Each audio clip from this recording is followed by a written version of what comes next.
My name is Andrew Bostamante, and I'm a former CIA intelligence officer. I spent 7 years living and working for CIA, and this is everything I am authorized to tell you.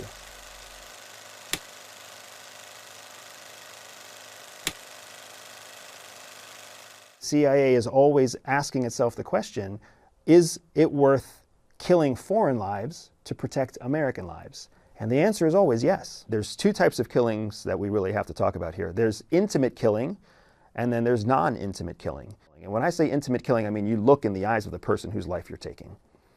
Most of CIA is equipped to enable not intimate killing, which is when you have a drone, or you have a missile, or you have a rocket of some sort, or you set some sort of sabotage that's designed to kill people. My operational history does include enabling non-intimate kinetic strikes against terrorist targets specifically. And many of us participated in the global war on terror from 2000 to 2022. There were kinetic strikes against terrorist targets all over the world, sometimes many times a week. While Obama was one of the best presidential diplomats that the United States has ever seen, he was also very heavy-handed in terms of covert action. And he was very decisive in his choices to use non-intimate killing as a way of going after high-priority targets in the terrorist world.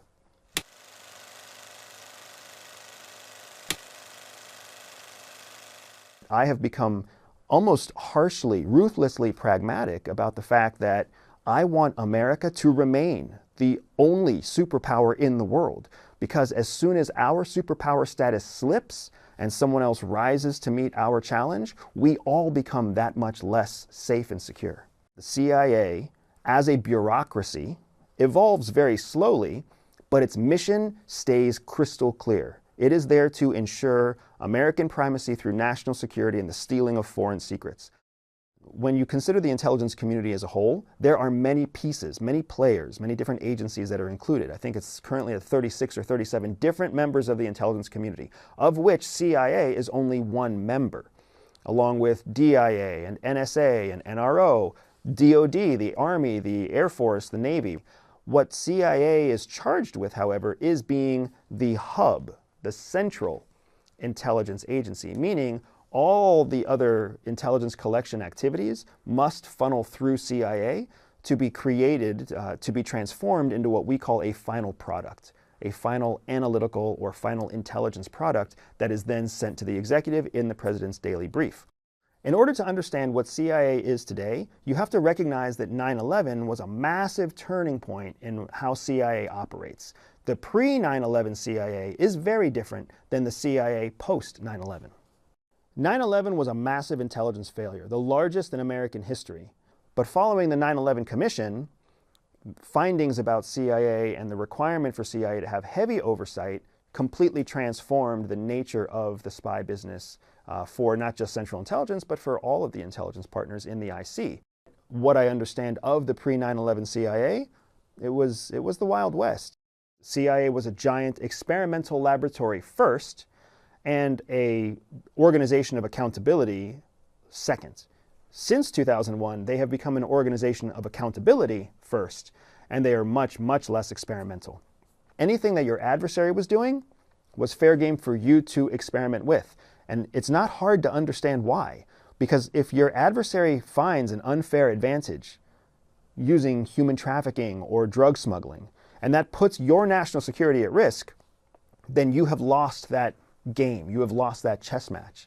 So if you want to keep up with your adversary, if you want to keep pace with your opponent, you have to be willing to work outside of the bounds of moral and ethics that your citizenship, that your citizenry actually has to fall within, because you're charged with protecting them from the outside threats. You're not charged with enforcing the ethics and the morality within the country's boundaries.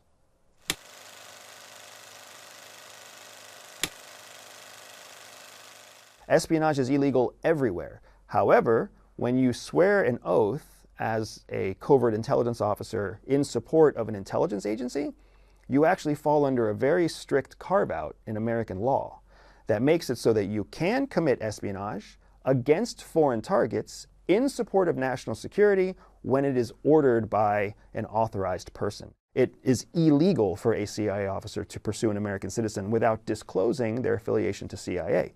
But FBI, Homeland Security, border security, they are actually able to pursue operations against American citizens under their authorities, which are different than CIA's. The way that the government spies on the American people isn't the way that you think it is from TV and media.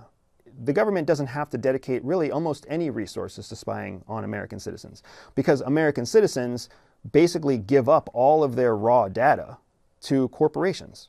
So all CIA or FBI or DOD really has to do is become a commercial client of a big data company, and they can get any information they need. So why would you try to break the law and listen in on an American's phone call when you could just buy their phone records from Verizon or from Sprint or from T-Mobile? We are not a police state. We are a commercial state, which means that the federal government, as long as it has a national security requirement, there will be a commercial company who rises to the occasion to meet that requirement and do it all legally. Edward Snowden's whistleblowing about the operation that NSA was running, in many ways, what he was blowing the whistle on was the illegal use of legally collected data. So you have this very small, very narrow cutout that lets you commit crimes all over the world and be protected by the status that you're in as a sworn officer in an intelligence agency.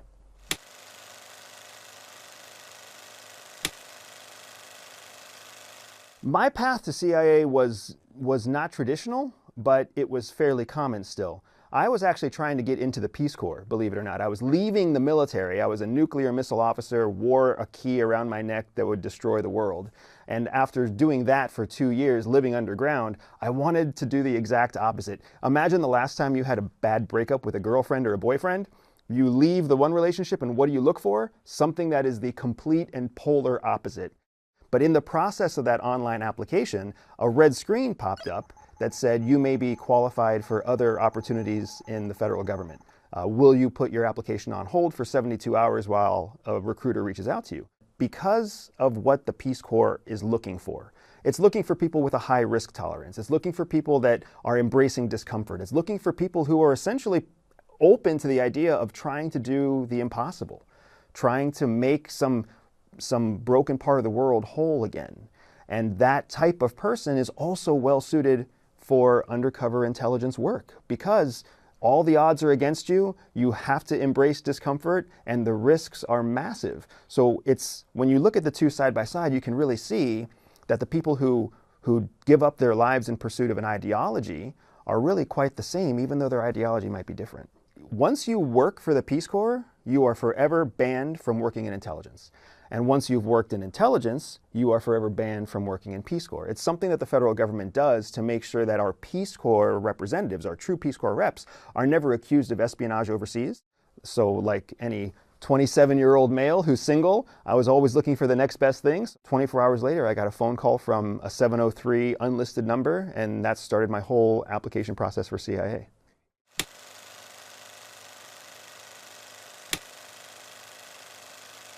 Training at CIA is better than it is in the movies. In the movies, it makes it look like everything's, fancy and high tech and cutting edge, and it's not quite like that. It's much more austere. It's much more challenging and old school than that. But it really is a ton of fun, and you go through all that training with other people. The specific lengths of training at CIA are also one of those topics that's still classified. The details of the farm are still classified, and the full length of the farm is also still classified. But I will tell you, it's many months, and it is not many years in order to get up to speed as a field officer. What CIA wants is people who can handle a great deal of outside stimuli with very little emotive response, which makes people who are anxiety prone, autism prone, or pathological liars, sociopaths, it makes them very attractive, because when you have an antisocial personality disorder or when you have a diagnosable form of autism, you are already insulated against massive changes in your emotional state, which makes you more effective in training, but it also makes you more effective in the operational field. There are different ways that CIA pressure tests its trainees to measure an emotional response. One of the core things they do is they oversaturate you, what's called task saturation. They give you more tasks than you could ever possibly complete, whether that's in an hour or in a day or in a mission or in a simulation or even in a classroom. That's a very basic example, a very simple example of one of the things that can happen in the first few days of training. As training goes on, they put you through other types of more intense efforts to see what your emotional response might be. Whether that's exposing you physically to very cold temperatures, whether that's sleep deprivation, whether that's simulated capture, simulated interrogation. When you sign up for CIA, many people are surprised when they find out that they have to go through some very intensive training to be able to understand how to resist torture, how to survive or sustain through torture, and how to manage captivity. Torture is a sensitive topic at CIA and in many parts of the world, and it's not a surprise that it is such, right? Because the reality is that torture is inhumane. But the other reality is that torture is very much used by enemies of the United States. We prioritize the need to escape above all other priorities, even above the priority of protecting cover, protecting secrets, and anything else. When you watch a TV show or a movie and you see somebody resisting torture by just stating their social security number and saying that they're a soldier, that's not really how it works when you're an intelligence operative. Instead, it's a continuation of the cat and mouse game. You're always trying to compete with the person who has you in captivity, because you need to retain enough resources to effectively escape so that you can get back with the intelligence that you've collected as a captive. And if you think about it, a captive has a great deal of information. You understand how you got captured, you understand how you're being held, you understand the rotation of guards, you understand the questioning, interrogation. So to be able to regain someone who's been captured is an incredibly valuable thing from an intelligence point of view for CIA, which is why they are more focused on that than they are on whether or not you disclose parts of your secret identity or parts of your operation along the way in order to resource yourself for a proper escape.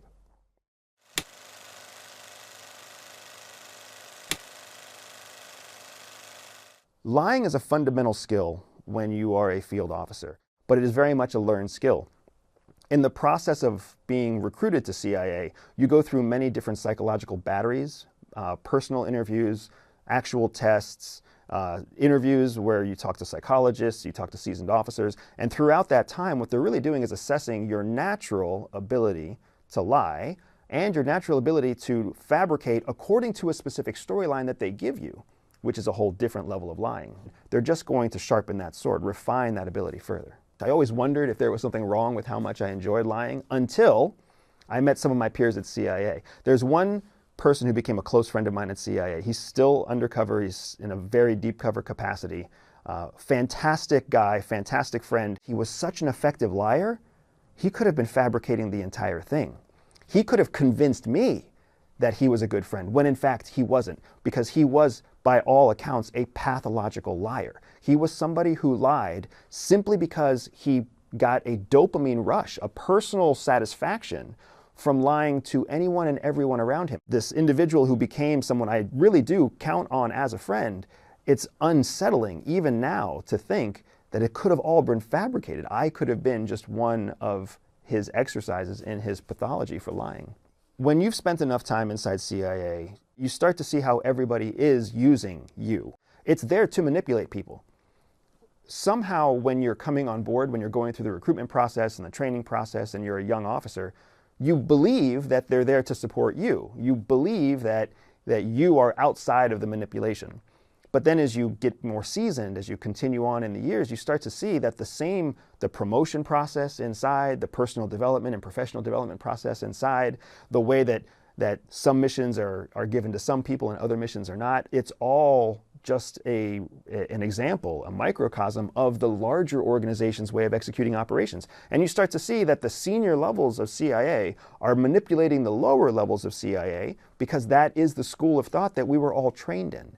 We weren't trained in leadership development and motivation and encouragement. We were trained in manipulation and deception and fabrication. So is it a surprise that the culture within the building is just a representation of exactly the same skills that we teach every junior officer?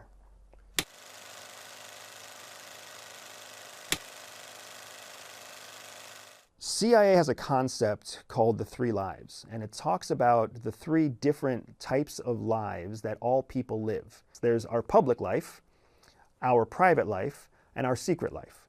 The public life is the public persona that you put on every morning, every day that you step out of your house, your apartment, or your office. It's when you act like you're paying attention when you're not. It's when you laugh at your boss's jokes even though they're a jerk. It's not who you really are. It's just who you have to be in order to forge the life that you're trying to build.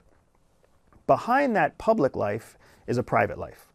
That private life is a life that's only known to you and your closest associates, your girlfriend, your boyfriend, your wife, your mom, your dad, right? In this private life, they know that you're really very kind, even though you are rude in public.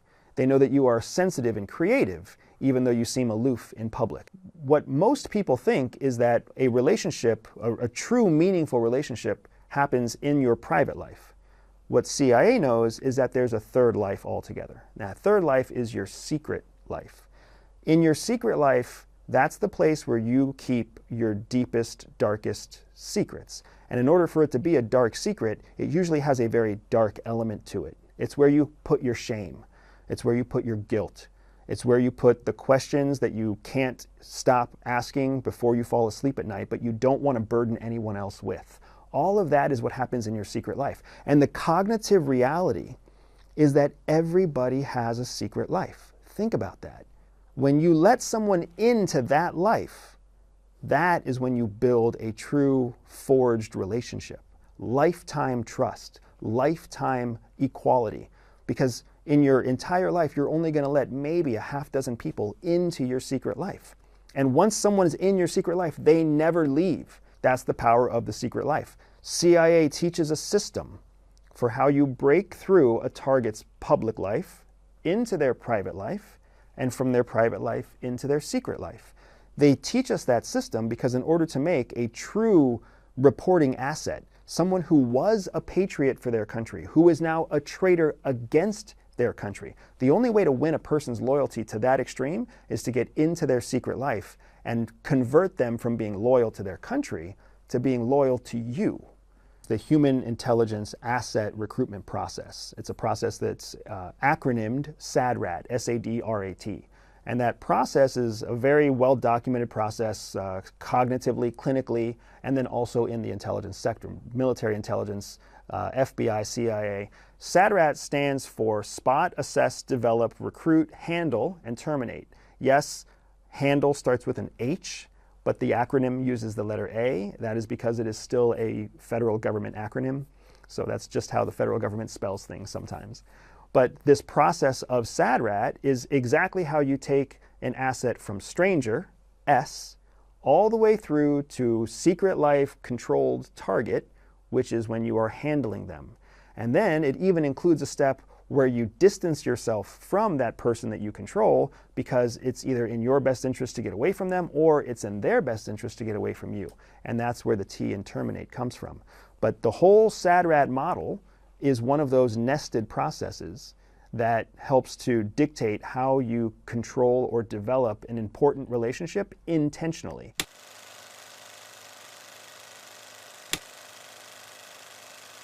When you are required not to appear as your true self, then that requires that you don some elements of costume. And there are different levels of costume that you can don, different levels of disguise.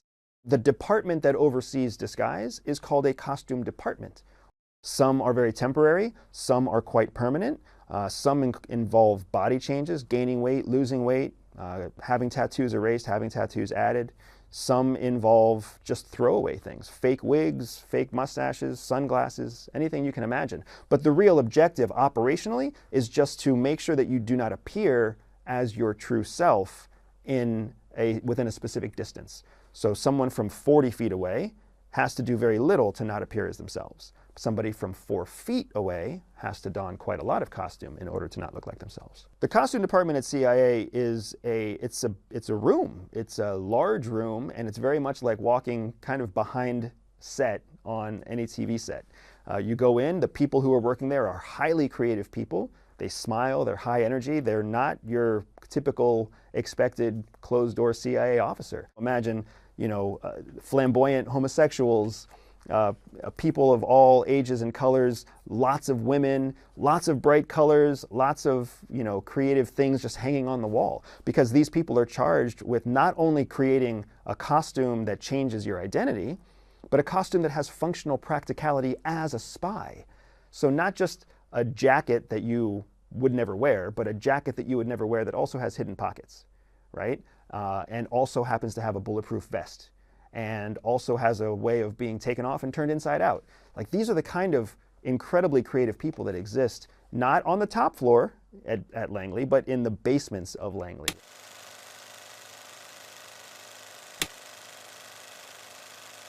People refer to the CIA headquarters as Langley, Virginia. And that's funny because the actual city it's in is Langley, Virginia, but at headquarters we never call it Langley. We call it headquarters. Even in our written traffic, we refer to it as headquarters, or HQS.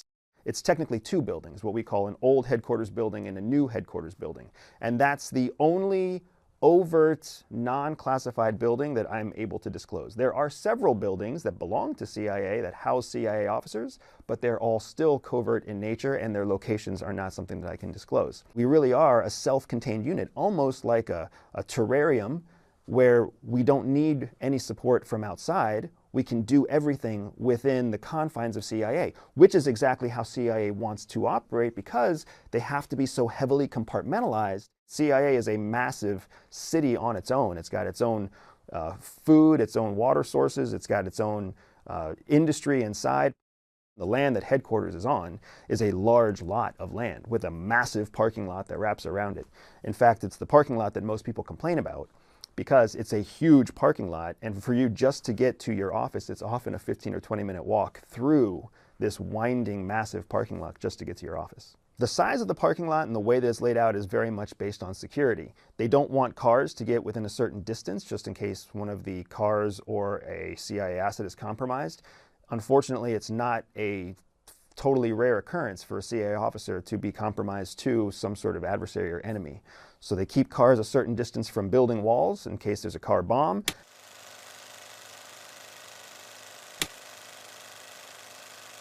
We know there are 4 core levers, 4 core motivations that drive people to take action. So those 4 different motivations are reward, ideology, coercion, and ego. Reward means getting what you want, whether that's money or a free cruise or a car. Anything that you get in response to doing what you were told is considered a reward.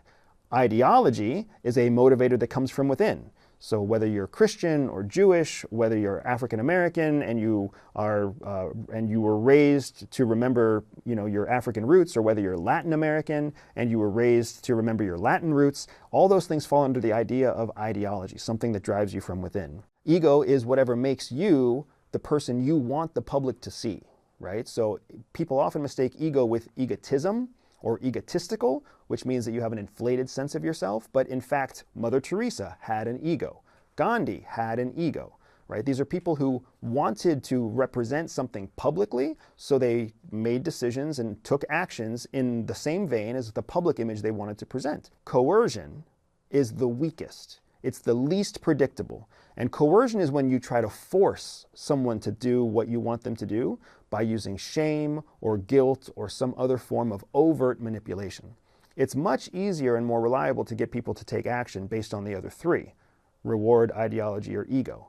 When you try to force them into something, when you try to force them to do something using coercion, you violate their trust, and you make it so they know that they can never count on you or trust you ever again. It's much easier to slipstream in and manipulate someone based on their existing ideology or ego than it is to try to force them to your will using coercion.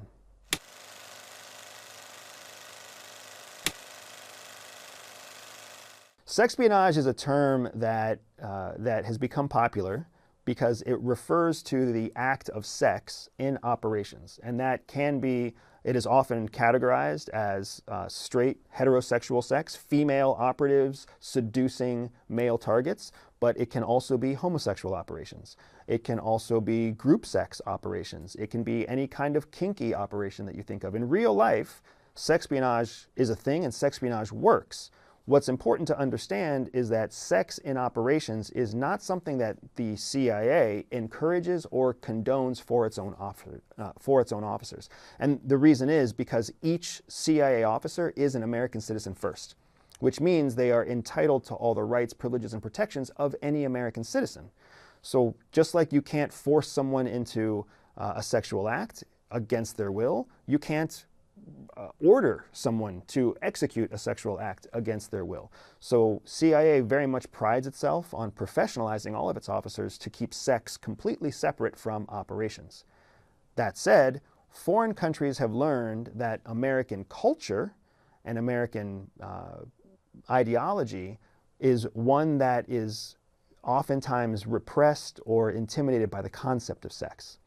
For as powerful a country and as wealthy a country as we are still very sexually repressed. So it's a very successful operational tactic for foreign countries to use sexpionage against American targets, because in a foreign country, the individual does not have the same rights and protections that a US citizen has. So perhaps China would order a Chinese intelligence officer to have sex with an American target, or Russia would order it, or Belarus would order it, right? Because they have a completely different set of governing guidelines for their citizens. And they know that American citizens are susceptible to love, acceptance, physical intimacy, and oftentimes we feel guilty about it because we were built on a Christian foundation.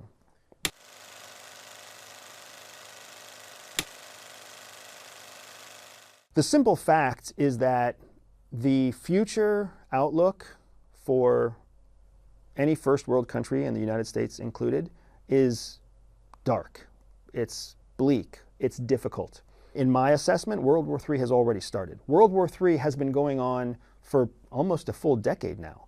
When you think about World War I and World War II, the two conflicts were totally different, even though they were only a few decades apart. And when you think about how war has evolved since World War II, to Vietnam, to the Desert Shield, Desert Storm, through to even what we did in Afghanistan and Iraq, the nature of war is always evolving. Why would we think World War III would look anything like World War II, nuclear weapons and superpowers? Instead, World War III is based off of common current military doctrine, which the most current military doctrine is the doctrine of proxy war. When you have two vested competitors who are funding proxies to fight on their behalf. What was Syria? What was Libya? What is Yemen? What is Ukraine? What is Israel? These are all countries that are the conflict is being funded by outside aggressors who are really trying to compete with each other. It's the Chinese and the Russians and the Indians and the British and the Americans and the Canadians all funding conflict through these poorer third world countries. That is the definition of proxy conflicts, because you can risk international power without risking your own citizenship's lives. This is the world that we live in. Your allies are not your allies because they believe in you. Your allies are your allies because you serve some sort of need that they need. It's very much a business transaction. They have a need, you have a service, and vice versa.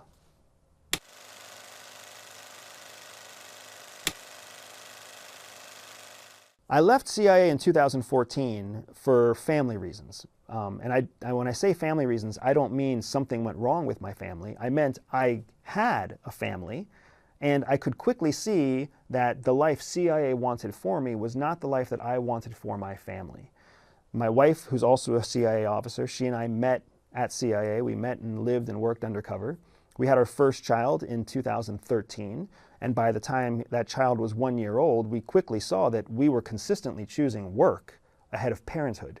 Even though we had chosen to become parents, the thought that kept me up at night was I was constantly wrestling with, do I pick my career over my child or my child over my career? And the fact that I was having that struggle at night is what cued me in to the reality that CIA didn't care about me. CIA just saw me as another resource, another number, another person to do the job. But my son would never see me that way. My children of the future would never see me as something that's replaceable. Well, when I took that message to my supervisors at CIA and I tried to find a way that I could be a present father, but also be an effective CIA officer, they didn't have any patience for that discussion. It was a very clear either-or choice to them. They were not prepared for my answer, and they were not prepared for the answer of the people who came after me. Because from 2014 to today, CIA has seen a mass exodus of talent. Because the old ways of trying to coerce people to stay in your system isn't working for the modern day professional. Now we are choosing to use CIA as a stepping stone. People are choosing to work at CIA because they care about service for a period, but then they also care about building their own resume. They focus on building their career opportunities. They focus on building their wealth. And you can't do any of those things from within the confines of Langley, Virginia.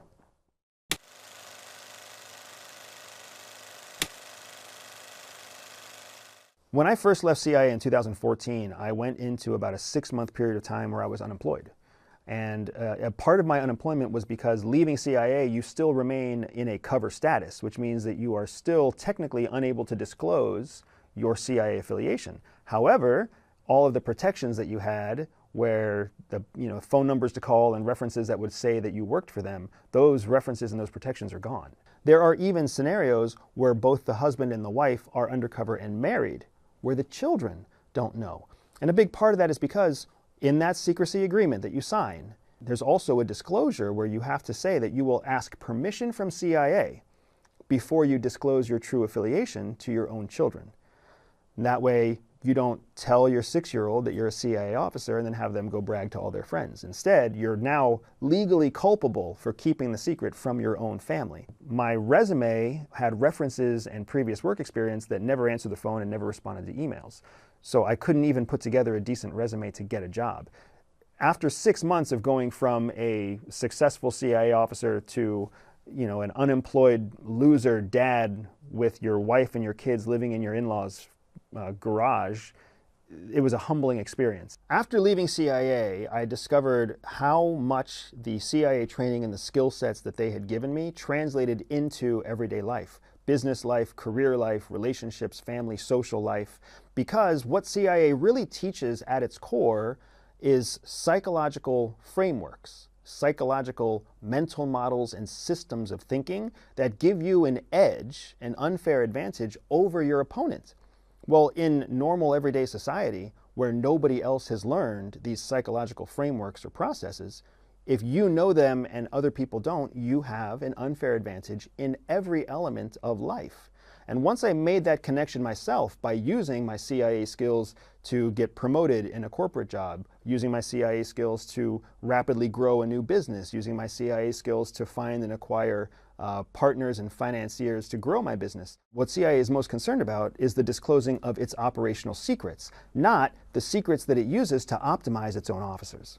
All I needed to do was execute just like a CIA operation against a specific target that had an opportunity that I wanted. And that's how I got into a Fortune 7 company, CVS Health, by essentially cultivating an asset out of a senior executive who gave me a job sight unseen that was senior enough in position that all I had to do was perform. And then once I got into the role, I used more CIA skills to rapidly learn the job, to build relationships and alliances with other people who were already there, to help other people succeed and look good to their boss. And then 4 years later, I was promoted 4 times. It was a rapid experience that showed me how immediately tangible CIA skills were in the corporate setting, the business setting, and everyday life. And that's how I built my company, Everyday Spy, by teaching the skills that optimize CIA officers to work in all elements of life, in all elements of their health, all elements of how they build wealth and run a career, and all elements of their relationships and professional networking.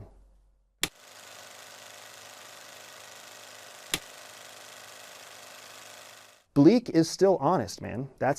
If you want to look at the world through a lens of optimism, by all means, do it. But if you want to look at a world where you will have a strategic advantage in the future, you have to see it for what it is. When I look at the future of the United States, it's important to understand 2 things. First, I'm looking at the future of the United States through the lens of a 43-year-old business owner and father of an 11-year-old and a 6-year-old. I have 2 children that aren't even of teenage years yet. And their young professional life won't really start until they're 19 to 21 years old. It's my responsibility now to think of the environment they will have when they are 20 years old. They can't make that decision for themselves. So when I think about the United States 9 years from now, 10 years from now, do I think the United States will be the best place for my 20-year-old son and my 16-year-old daughter to find opportunity? I'm not so sure that that's the case. I'm not so sure that the United States of 10 years from now won't be more divided, less powerful, more controlling from a federal government control of citizenship state, I'm not convinced that that's going to be the best foundation for my children to have opportunities, which is why I plan to leave the United States in the next 5 to 7 years, because I want to give them the opportunity to have success. In my estimation, the best opportunity for anybody who has a business, who has wealth, who's growing wealth, or who's growing any kind of business acumen, the best place to grow and succeed in the future is actually less likely to be the United States and more likely to be some other third nation. Until the United States has the time to go through its adolescence. The countries that are on my short list of places to seek opportunity for my children, there are countries in Europe like Portugal or Spain, Italy, Croatia. There are countries in Latin America. We specifically look at Costa Rica. We've looked at Mexico. There are countries that are very wealthy countries like Switzerland or Norway. There are countries all across Africa. These countries are not perfect in and of themselves, but where they are imperfect is different than where we are going in our own imperfection. Because where we are going is more towards a state of chaos and unpredictability, whereas many of these other third world countries or developing countries have very predictable systems. They may be corrupt, but they're predictably corrupt. There are many countries in the world where $10,000 can get you basically anything you want. Where here in the United States, $10,000 in the bank doesn't even qualify you for a home loan, right? How do you deal with that? How do you assess the impact of that on the future state of the family that you're trying to build?